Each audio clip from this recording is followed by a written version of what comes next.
Alright, so today we'll be looking at test 3, problem 4.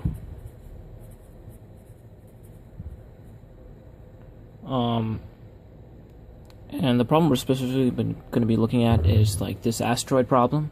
So it says a package of mass m sits on the surface of an airless asteroid with mass capital M and radius r. The package is launched by a large, powerful, low-mass spring whose stiffness is Ks. After launch, the package is observed to be moving at a speed Vf when is a distance d from the center of the asteroid. Your answer should be in terms of the given variables. So so part A. All right, part A asks determine how much the launch spring was compressed.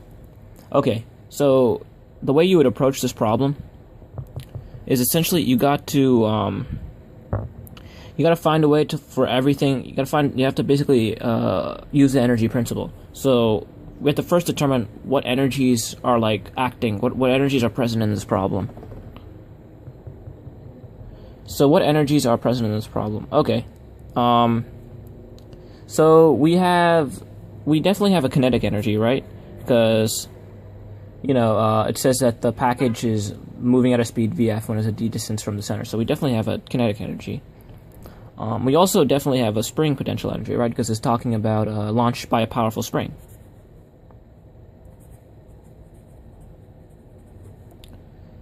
And there's also one more. There's also the gravitational potential energy that the package will have to overcome in order, because the gravity is going to be doing work on the system. It's going to try to take away. It's going to lower the energy of the system. So we got to account for that as well. Okay, and that's obviously all equal to 0. Okay.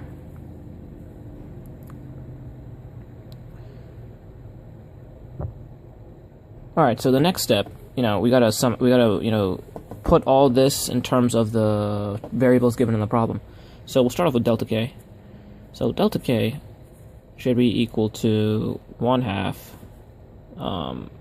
m Vf minus Vi squared, right? And we already know that, well, Vi is 0 because the package was launched at rest. So delta k just simplifies to 1/2 m Vf squared. Okay, so that's delta k. So that's one part of the problem. Next part, we have to get the U spring. And that should be pretty self-explanatory because it's very similar to the previous thing. 1/2 Ks, because Ks is the spring stiffness, which is given in the problem.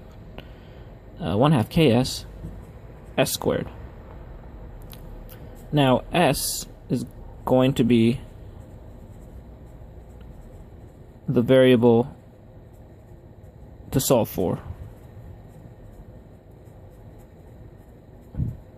This is the compression. Okay, so that's the variable we have to solve for. Alright, now finally we have delta Ug, and this one is a little bit tricky. This is going to be a tricky thing because they're actually, it's a change.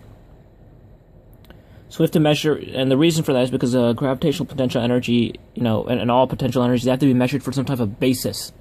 So initially, my first instinct was that the gravitational potential energy will just be this. It'll be just Gm, little m, over d.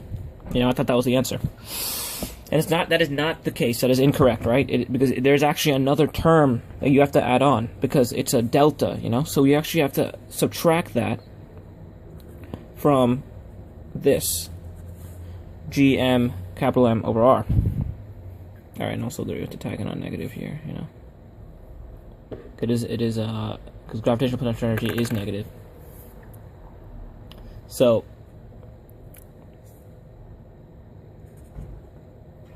there you go. Just put it in the negative right there, so it becomes like that.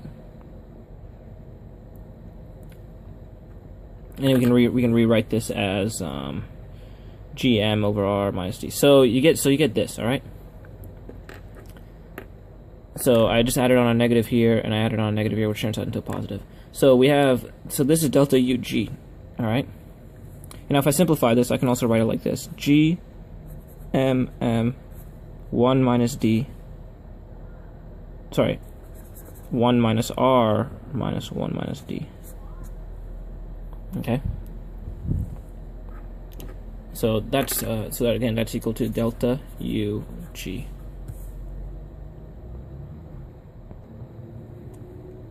All right. So now that we got all like the energies quantified in this problem, let's actually solve this equation. So we got our kinetic energy. So it's 1/2 mvf squared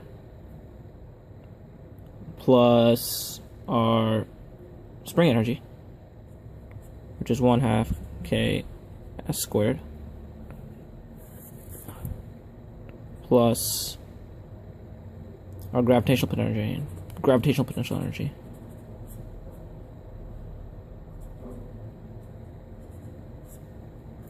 And that's all equal to 0.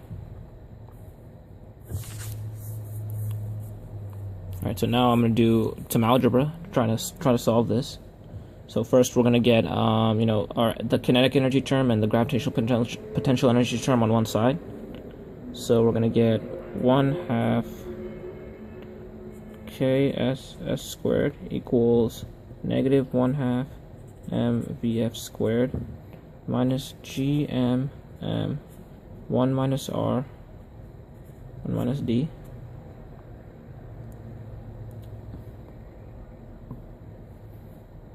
Then I think I'm going to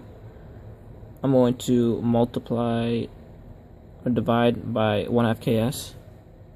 S squared equals negative 1/2 mvf squared minus gm 1 minus r 1 minus d over 1/2 ks.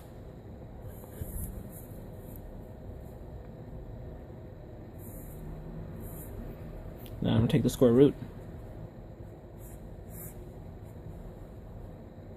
which is going to equal negative 1/2 mvf squared minus g capital M 1 minus r 1 minus d all over 1/2 ks.